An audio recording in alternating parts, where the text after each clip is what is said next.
Good morning to all of you.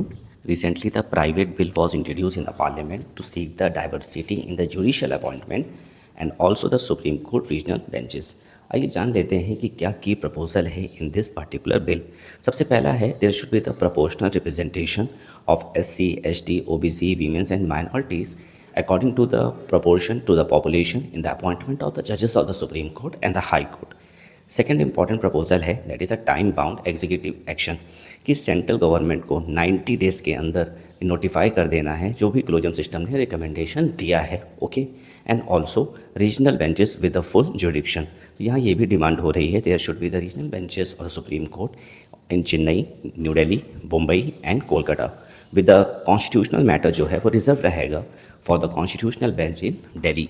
तो ये की प्रपोजल्स हैं। आइए जान लेते हैं कि कॉन्स्टिट्यूशन में कौन कौन से इंपॉर्टेंट आर्टिकल्स हैं जो डील करते हैं सुप्रीम कोर्ट से। देखो, आर्टिकल 124 से लेकर 147 deals with the Supreme Court with the different provisions like organisation, independence, jurisdiction power, so on.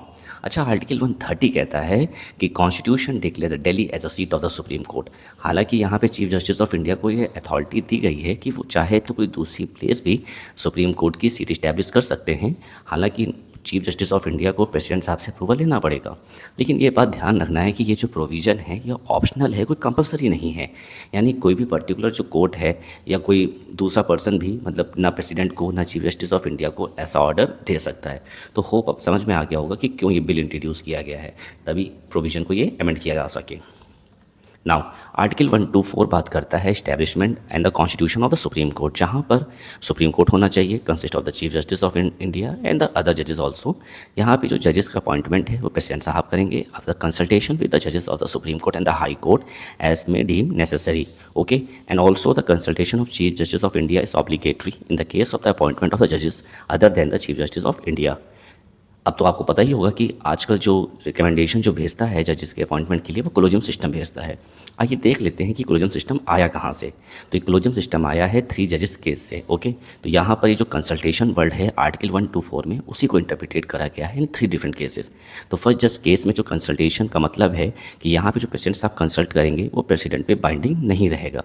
लेकिन सेकंड जज केस में सुप्रीम कोर्ट ने अपने पुराने जजमेंट को बदल दिया, कहा कि द कंसल्टेशन मीन्स कॉन्क्रेंस, यानी जो भी यहाँ से कंसल्ट करके जो भी एडवाइस दिया जाएगा वो प्रेसिडेंट पे बाइंडिंग होगा। और सेकंड जज केस में ही बर्थ हुआ था कोलोजियम सिस्टम का। थर्ड जज केस में सुप्रीम कोर्ट ने कोलोजियम सिस्टम को एक्सपेंड करा था with a 5 member body consisting of the chief justice of India and the 4 of his senior most colleagues. और इसमें यह भी कहा था कि अगर 2 जजेस डाइवर्स यानी डिफरेंट ओपिनियन देंगे तो वो नाम आगे रिकमेंड नहीं किया जाएगा। तो this is the whole picture of the collegium system.